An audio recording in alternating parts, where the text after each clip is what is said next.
કેમ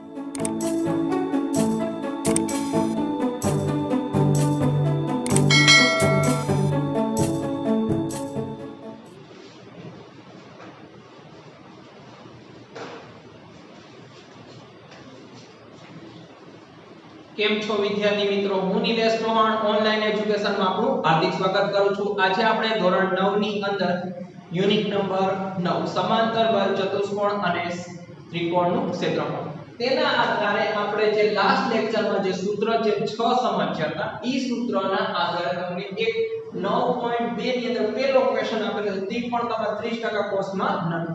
છતાં આપણે દાખલાની કેમ ગણતરી કરીએ છીએ કે તમે સૂત્ર સમજી શકો અને સૂત્ર સમજેલા હશે તો તમને 10th માં એટલું ઇમ્પોર્ટન્ટ વસ્તુ કામમાં આવશે. એટલે આપણે સૂત્ર જે સમજ્યા હતા ઈ સૂત્રનો ઉપયોગ કરવો. તો આપણે કયા સૂત્ર સમજી ગયા છે એનો એક રિફર કરી લઈએ કે ત્રિકોણનું ક્ષેત્રફળ કે ખાલી ત્રિકોણ જો તમને પૂછેલું હોય તો 1/2 પાયો ગુણ્યા અનુરૂપ વેગ.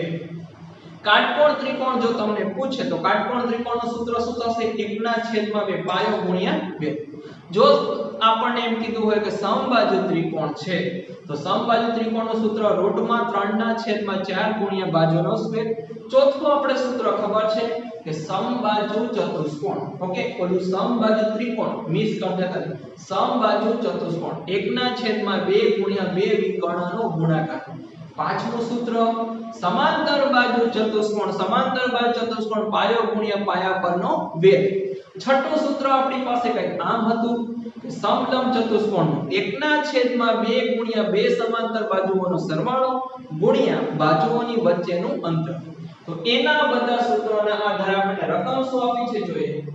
આકૃતિ એટલે પહેલેથી તમને આકૃતિ આપેલી છે એટલે ચિંતા કરવાની જરૂર નથી. આકૃતિ ABCD કે સમાંતર બાજુ ચતુષ્કોણ. ઓહ, પહેલેથી કહી આ જે દાખલો છે કોના આધારે છે? સમાંતર બાજુ ચતુષ્કોણ. AE લંબ BC છે. હવે લંબ છે એટલે ત્યાં કાટખૂણો બનતો હશે. AE આ AE આ AE લંબ એટલે કાટખૂણો કોના પર છે? DC. ઓકે, અહીંયા આપણે વ્યવસ્થિત નામ આપીએ તે તમે જોઈ શકો DC અને AE. પછી આગળ શું કીધું? CF લંબ AD. આ CF આ તમારી પાસે CF છે. લંબ કોના પર છે? AD. ઓકે, હવે આગળ જોઈએ AB નું માપ 16 છે. AB નું માપ કેટલું છે? 16. તો સામેની બાજુનું માપ પણ કેટલું હશે? 16 ગણી શકાય. કારણ કે અહીં પર એક વસ્તુ લખી શકાય AB બરાબર DC.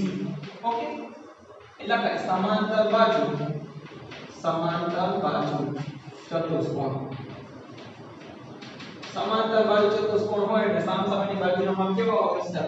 એટલે મેં પહેલું કામ કર્યું AB ની સામે DC નું માપ શું. પછી AE આ A થી લઈને E સુધીનું માપ કેટલું છે? 16 સેમી. Okay, sorry 8. પછી CF નું માપ. CF પણ કોણ છે? વેલ. આનું માપ કેટલા સેમી છે? 10 સેમી. તો શું શોધવાનું કીધું છે? AD ખાલી આ ભાગ છે. હવે આની અંદર સમાંતર બાજુ હોય એટલે બંને સાઈડ થી ચેક કરવું પડે. પેલા અહીં સૂત્ર લખી દઈએ. સમાંતર બાજુ ચતુષ્કોણનું ક્ષેત્રફળ પાયો ગુણ્યા વેગ અથવા અનુરૂપ વેગ પણ તમે લઈ શકો. હવે બે પાયો છે બે વેગ એટલે બે વખત આપણે સરખામણી કરવી પડે. ઓકે, તો બે વખત કરીએ. પહેલો આ જે આપેલું છે વેગ અને પાયો. ઓકે, તો અહીંયા લખીએ AD AE ગુણ્યા DC. એટલે આટલું મેં AB નું માપ આપેલું તો એની સામે DC નું માપ પહેલા સેન્ટેન્સમાં લખી દીધું. તો AE નું માપ કેટલું છે? AE 8. DC નું માપ કેટલું છે? 16. તો અત્યારે આનો કોઈ ગુણાકાર કરવાની જરૂર નથી. જો એક જ તમને પાયો અને વેગ આપેલો તો સીધો આનો જવાબ થઈ જાય. પણ આપણે અહીંયા આખાનું ક્ષેત્રફળ ગોતવાનું નથી. ક્ષેત્રફળના સૂત્રના આધારે શું ગોતવાનું છે? AD ગોતવાનું છે. હવે AD ગોતવું છે તો આ AD છે એના પાયા પર તો તમે આ કામ કર્યું. હવે બે પાયો અને બે વેધ આપણે બે વખત સરખામણી કરવી પડે તો પહેલી સરખામણીનો જવાબ શું આવ્યો 16 ગુણ્યા 8 એને પહેલો જવાબ મળે એવી રીતના બીજી વખત આ પાયો કયો છે પાયો AD ગુણ્યા પાયા પરનો વેગ CF હવે પાયાનો જવાબ આપણને ખબર નથી CF તમને આપેલું છે પહેલું 10 ઓકે હવે પરિણામ 1 અને 2 ની સરખામણી કરતા પરિણામ 1 અને 2 ની સરખામણી કરતા પરિણામ 1 કેટલું હતું આપણી પાસે 8 ગુણ્યા 16 પહેલાનો જવાબ હતો 8 ગુણ્યા 16 સરખામણી કરવી છે એટલે શું કરવું પડે મારે બરાબર કરવું પડે બીજું પરિણામ આ બીજી વખત પાયા અને વેધનો જે જવાબ આવે તે શું નામ આપી દો બે શું આવ્યું AD ગુણ્યા 10 તો 10 નો સંબંધ આપણે શું શોધવાનો છે AD તો 10 નો સંબંધ ગુણાકાર છે સામે જશે તો ભાગાકાર 8 ગુણ્યા 16 ના છેદમાં 10 બરાબર શું લખી શકો AD હવે તમારી પાસે જો આ વસ્તુનું સાદુરૂપ આપવું હોય તો તમે બે રીતના કરી શકો છો 16 ગુણ્યા 8 કરે તોય આવશે છેદ દૂર કરશો તોય આવશે ગુણાકાર કરવા સૌથી ઈઝી રહેશે 16 ગુણ્યા 8 કરશો કેટલો જવાબ મળશે 128 ના છેદમાં 10 બરાબર 80 આ તો તમે બીજી રીતના પણ કરી શકતા કે આવી રકમ હતી 8 ગુણ્યા 16 ના છેદમાં 10 હતા 10 ના ભાગ પડતા 2 5 10 કોઈ પણ એક રકમની હારે સાદું 8 2 16 છેદ દૂર કરી દેતા 88 64 ભાગ્યા 5 તો છેલ્લે શું કરવું પડતું ભાગાકાર એને કરતા અત્યારે જે વસ્તુ કરી છે સૌથી ઈઝી રહેશે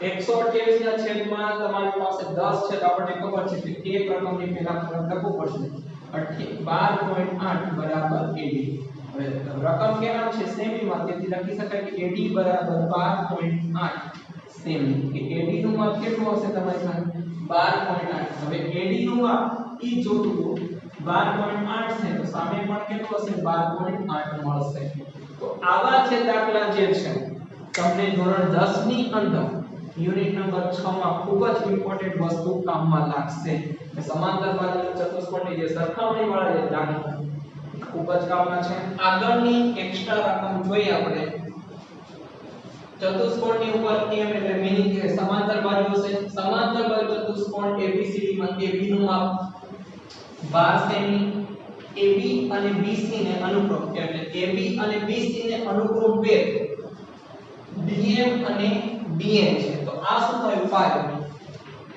જ્યારે કોઈને સાથે કે ને તો આ શું થશે પાયો કે AB અને BC ને અનુરૂપે વેગ અનુરૂપ એટલે આના પર શું બને આ પાયો પાયા પર શું હશે વેગ વેગ ક્યાં છે DM અને DN તો DM નું માપ 5 DN નું માપ 6 તો BC નું માપ જો તમે આકૃતિ ન કરો તોય હાલે લાસ્ટ દાખલાની જેમ સરખામણી કરો તોય હાલે પરંતુ તમને સરખામણીની સાથે સાથે એક્સ્ટ્રા પણ એક વસ્તુ શીખવાડો જ્યારે તમારી પાસે સરખામણી ન કરવી તો શું કરાય એટલે આકૃતિ દ્વારા સમજાવવા માટે તમને જલ્દી ખ્યાલ આવે આ આપણી પાસે સમાંતર બાજુ ચતુષ્કોણ છે ABCD A B C અને D ઓકે હવે તમને કહે છે AB પાયો છે આ કોણ છે પાયો છે AB પાયો અને BC પાયો છે આ બે પાયો છે એને અનુરૂપ વેગ તો પેલો વેગ શું બનાવો DM એનો પાયો શું હોવો જોઈએ AB તો DM બનાવવો હોય આમ બનાવી શકો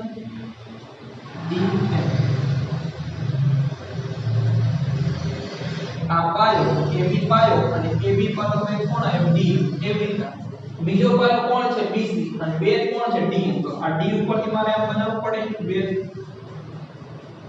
DN તો આ DN મારો વેગ થયો અને BC શું થયું પાયો ઓકે જવાબ કોનો લાવવાનો છે BC નો આ DM નું માપ કેટલું છે 5 સેમી અને DN નું માપ કેટલું છે 6 સરખામણી 1 અને સરખામણી 2 જો તમારે ન કરવી તો એક સાથે બે વસ્તુ કરી શકો આમ પેલા સૂત્ર લખો કે સમાંતર બાજુ ચતુષ્કોણ ABCD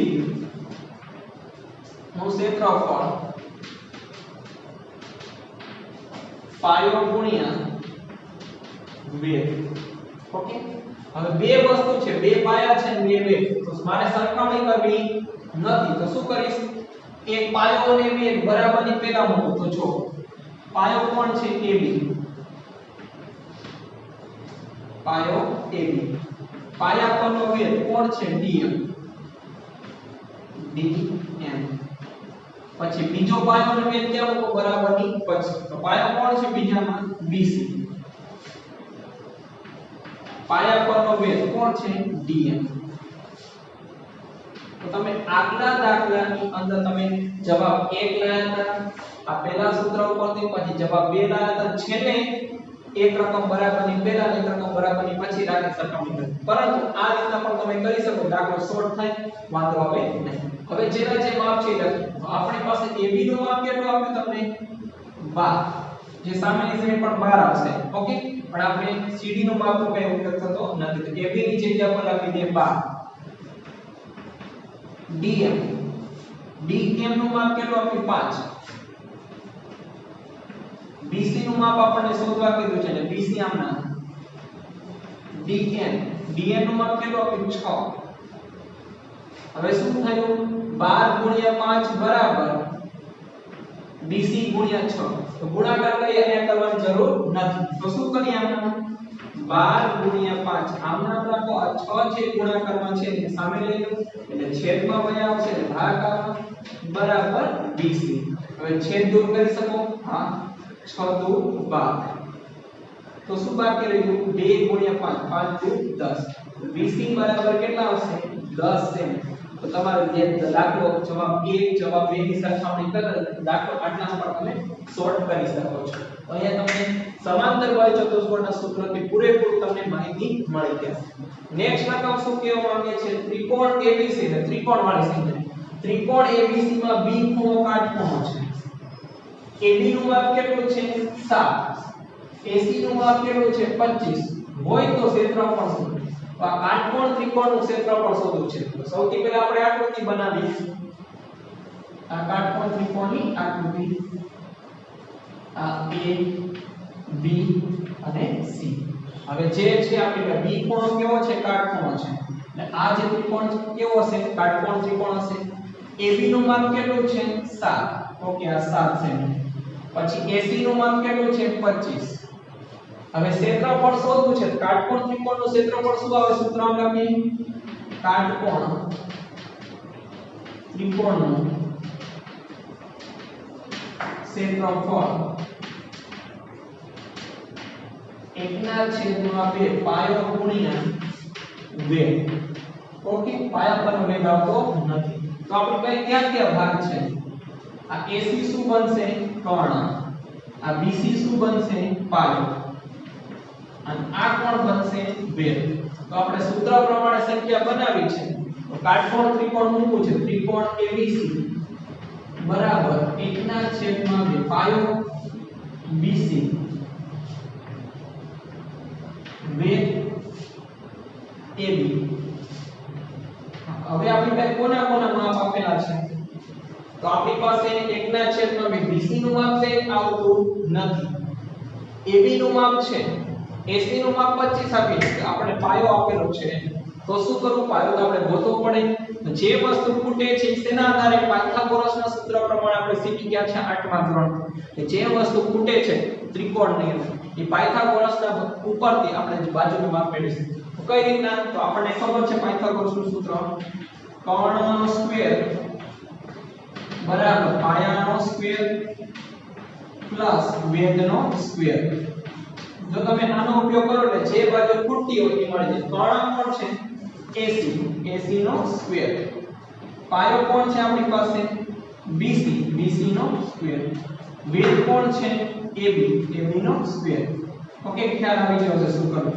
AC, તો AC કેટલું છે, 25 આખા કૌંસની 2 ઘાત. BC, BC આપેલું નથી, આમ નામ રાખો. પ્લસ AB, AB કેટલું આપેલું છે, 7 આખા કૌંસની 2. આનો વર્ગ કરો, 25 નો વર્ગ 625 બરાબર BC નો સ્ક્વેર, આમ નામ રાખો. 7 નો વર્ગ 7 7 49 49 ને સામે લાવો 625 માઈનસ 49 બરાબર 20 નો સ્ક્વેર 625 ની અંદરથી કેટલા બાદ કરો તો 49 તો કેટલા રહેશે 576 બરાબર 20 નો સ્ક્વેર હવે BC આપણે ફક્ત શું જોઈએ છે સૂત્રમાં BC જોઈએ છે અને અહીંયા શું છે 576 બરાબર 20 નો સ્ક્વેર તો આ વર્ગ ની સામે આપવો પડે એટલે સામેની સંખ્યાનું વર્ગમૂળ કાઢવું પડે તો 576 કઈ સંખ્યાનું વર્ગમૂળ છે સર 576 જે છે ને 24 નો વર્ગ છે તો BC નો જવાબ કેટલો મળ્યો 24 BC નો સ્ક્વેર બરાબર 576 આપણે ખાલી BC જોઈએ તો આ બે ઘાત કોને આપો સામે આપો એટલે વર્ગ કરવાનો નથી વર્ગમૂળ કાઢવાનું છે તો 576 કોનું વર્ગમૂળ 24 તો BC બરાબર 24 તો જે વસ્તુ ખૂટી મળી જાય તો આપણે મૂકીએ 1/2 ગુણ્યા BC કેટલા મળ્યા 24 અને AB કેટલા છે 7 ઓકે છેદ દૂર કરી શકો છો તો શું બાકી રહી ગયું 1 * 12 * 7 તો 1 * 12 * 7 તો 12 * 84 આપણી પાસે છે ત્રિકોણનું ક્ષેત્રફળ છે કેટલું છે 84 પણ ખાલી સેમી લખવાનું નથી ક્ષેત્રફળ જ્યારે તમે લખો છો તો સેમી નો સ્ક્વેર આવે આપણો જવાબ શું મળશે 84 સેમી નો સ્ક્વેર તો આ રીતના તમે ત્રિકોણની અંદર તમે ખૂબ જ સરસ વસ્તુ શીખ્યા કે પાયથાગોરસનો ઉપયોગ કરીને એક બાજુ ઉપરથી શીખ્યા કે કઈ બાજુ તમે આનામાં કે વેધ પણ મેળવી શકો પાયો તો આપણે મેળવી લીધો જો વેધ અને પાયો હોય તો કર્ણ પણ મેળવી શકો પણ કર્ણની જરૂર હોય ત્યારે ખૂબ જ મહત્વની